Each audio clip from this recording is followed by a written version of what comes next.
So the other day we spent time at the Bridal Expo up in Ferdinand, and there's a couple of things that I learned about newlyweds that I wanted to share. The first thing is most of them have not had the financial talk. Whenever asked about credit or down payment, many of them looked at each other and they kind of had a confused look. They hadn't yet had that conversation. And while that is natural to go from the dating stage to not have that conversation, that is something that should be discussed whenever you go into a marriage. How are you going to do your bank account? How are you going to do the home purchase? What liabilities, such as your car payments and credit cards, are going to be owned by who?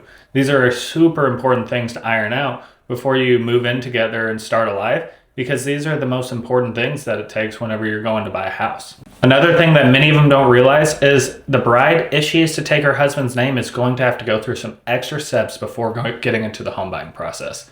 This includes contacting each of your creditors as well as your credit card companies to get your name changed over officially after going and changing it with the licensing bureau and the Social Security office. If you do not do this, and this has happened multiple times in this last year, it can delay your closing by up to 1 to 2 weeks while you get the credit companies to comply and change all of your names with all your creditors.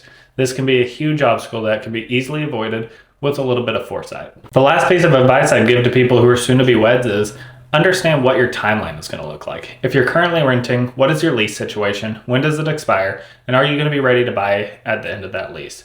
If you haven't started the pre-approval process, even if you're up to a year out, I think it's a good time to talk to a lender and get started. Filling out the application is going to allow us to look at your credit with a softball, understand what items you might need to work on, and look at your financial situation as a whole, including income and assets, to make sure that you are 100% ready when the timing is right.